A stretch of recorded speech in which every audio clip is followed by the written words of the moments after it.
Hello everyone, welcome to the channel. Pisces sun moon और rising लोगों के लिए रीडिंग है ये, जो कि हम देखेंगे कि अगस्त का मिड मंथ जो है और आने वाले 2 से 3 हफ्ते जो हैं उसमें क्या सिचुएशन रहेगी।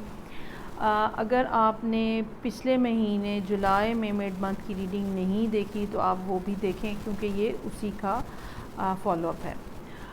इसके अलावा मैं आपसे ये भी इंसिस्ट करूँगी कि आप सब लोग जो हैं वो अपने असेंडेंट की रीडिंग लाजमी देखा करें। असेंडेंट और मून साइन की रीडिंग जो है वो ज़्यादा एक्यूरेट आपको रिज़ल्ट देगी as compare to sun sign. बहुत सारे लोग जो हैं वो सन साइन को ही हकीकी और असली ज़ोडिएक साइन समझते हैं, हालांकि ऐसा नहीं है। जो असेंडेंट होता है बेसिकली, जिसको हम उर्दू में ताले कहते हैं और हिंदी में लगना कहते हैं और इंग्लिश में असेंडेंट या राइजिंग साइन कहते हैं, वो असल में आपका यूनिक साइन होता है। सो सिचुएशन यहाँ पे जो है वो बहुत ज़्यादा पेशेंस और इंटरनल स्ट्रेंथ इसकी डिमांड कर रही है पाइसेस लोगों से। बहुत ज़्यादा हौसला बर्दाश्त, हिम्मत के साथ ये बात समझ के कि चीज़ें आपकी फ़ेवर में हो रही हैं लेकिन अपने टाइम पे होंगी। आप जितना जल्दी कोई नया स्टार्ट लेने की कोशिश कर रहे हैं उतना ही उसमें डिले आ रहा है, जिसकी वजह से आप हो सकता है कि एंग्जाइटी का शिकार हो, इम्पेशेंट हो रहे हों, पैरानॉय हो, आपको फ़ील हो रहा हो कि ये तो कभी होगा ही नहीं टाइप की जो फीलिंग्स होती हैं। मेरा ये ख़्याल है कि पाइसेस लोगों को बहुत ज़्यादा ज़रूरत है कि वो अपने आप को रिलैक्स करें, अपने दोस्तों में, रिश्तेदारों में, अहबाब में, वेल विशर्स में टाइम स्पेंड करें। थोड़ा टाइम रिलैक्सिंग का जो है वो भी निकालें अपने लिए, क्योंकि होना तो चीज़ों ने अपने वक्त के ऊपर है। जो डिवाइन टाइमिंग है उसी को फॉलो करना है, लेकिन ये वाला जो डाउट होता है कि ये कभी ख़त्म ही नहीं होना है, ये इंसान को कहीं का नहीं रहने देता। अपने कम्युनिकेशन के जो ज़राए हैं, अपनी कम्युनिकेशन जो है, लोगों के साथ बातचीत जो है, उसको आप बंद मत करें, उसको आप खुला रखें। मुझे मालूम है कि बीइंग अ सिंगल पर्सन आप रह रह के थक गए हैं। ये रीडिंग बेसिकली उन पाइसेस लोगों के लिए है जो कि सिंगल हैं इस टाइम के ऊपर, और वो इस सिंगलहुड से थक चुके हैं और वो चाहते हैं कि अब उनकी लाइफ में कोई पार्टनर आए, वो चाहते हैं कि अब उनकी लाइफ में कोई बात सुनने वाला, बात करने वाला कोई रिलेशनशिप आए। तो बेहतर ये है पाइसेस आपके लिए कि आप अपने आप को ओपन करें लोगों की तरफ, मामलात की तरफ, सिचुएशन की तरफ। हालांकि आप किसी एक पर्टिकुलर पर्सन की तरफ फुली इंक्लाइंड हैं और आप उन्हीं का इंतज़ार कर रहे हैं। मुझे समझ ये नहीं लग रही कि जब आप, ये भी हो सकता है कि पाइसेस लोग जो हैं वो ख़ुद तो सिंगल हों लेकिन जिसमें जिसमें आपका इंटरेस्ट है वो सिंगल पर्सन ना हो। मेरा ये ख़्याल है कि आपको उन्हें मौका देना चाहिए, ठीक है।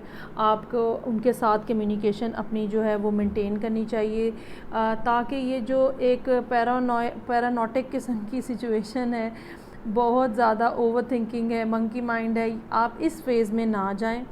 आपको एग्जैक्ट सिचुएशन के बारे में पता चलता रहे। वो पर्सन जो है जिसकी तरफ आप बहुत ज़्यादा माइल हैं, जिसको आप पहले से जानते हैं और बहुत ज़्यादा आपके लिए वो प्रेशियस है पर्सन, तो बेहतर ये होगा कि आप उनके साथ अपनी कम्युनिकेशन को मेंटेन करें, रादर दैन कि आप बिल्कुल डिस्कनेक्ट होके बैठ जाएं और उसके बाद आप कंफ्यूज हों कि ये क्या हो रहा है, समझ नहीं आ रही, क्योंकि सिचुएशन को एंड होने में बहरहाल टाइम लगेगा। ये भी हो सकता है कि चूँकि आपका पर्सन जो है वो ऑलरेडी किसी रिलेशनशिप का हिस्सा है, तो आप ये भी चाहते हैं कि मैं किसी थर्ड पार्टी सिचुएशन में ना जाऊं। एक ये भी बात हो सकती है कि आपको ये प्रॉब्लम है कि आप ये नहीं चाहते कि कि आप किसी तरह से भी किसी थर्ड पार्टी का हिस्सा बने, और वो जो टाइम लग रहा है दूसरे शख्स को जिसके लिए आप इंतज़ार कर रहे हैं, वो जो टाइम लग रहा है उसको, उस टाइम ने आपको परेशान किया हुआ है। यकीन रखें कि ये एक ऐसा जर्नी है जो कि आपको बहुत खूबसूरत रास्तों की तरफ और बहुत बेहतरीन मंजिल की तरफ लेके जाएगा। इसके बारे में आपको डाउटफुल होने की कोई ज़रूरत नहीं है। हाँ, चीज़ों का डिले जो है वो बहरहाल अपनी जगह पे है और वो टाइम लेगा, और उसके लिए आपको बहुत ज़्यादा स्ट्रेंथ की ज़रूरत है, बहुत ज़्यादा पेशेंस की ज़रूरत है। चीज़ों को एक बड़े सिनेरियो में देखें कि अब तक के गुज़रे हुए टाइम के अंदर आप दोनों एक दूसरे के कितने क्लोज़ आ गए हैं या कितने दूर हो गए हैं, और उसके अकॉर्डिंगली फ़ैसला करें। ये वाला पर्सपेक्टिव अच्छा है कि आपको किसी थर्ड पार्टी का हिस्सा नहीं बनना, लेकिन इसका हरगिज़ ये मतलब नहीं है कि आप अपनी कम्युनिकेशन जो है उसको टोटली ख़त्म कर दें। बेसिकली ये बातचीत का ना हो पाना, फिर आपको ये नहीं अंदाज़ा होगा कि दूसरी तरफ सिचुएशन क्या चल रही है।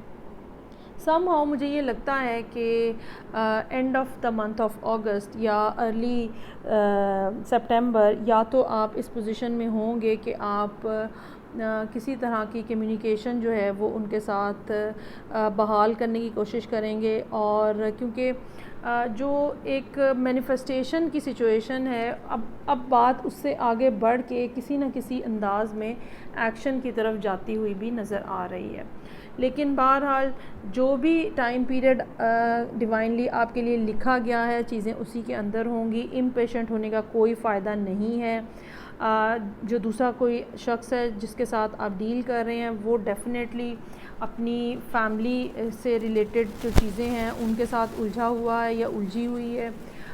इसमें इन फैमिली डायनामिक में बच्चे भी इन्वॉल्व हो सकते हैं, जिसकी वजह से थोड़ा सिचुएशन जो है वो थोड़ा उसमें डिले आ रहा है। तो पाइसेस, ये आपके लिए रीडिंग थी। आई होप आपको अच्छी लगी होगी। पिछले महीने की रीडिंग भी चेकआउट करें अगर ये आपसे रेजोनेट कर रही है। मैं आपसे नेक्स्ट मंथ की रीडिंग के साथ फिर मिलूँगी। Till then take care, bye.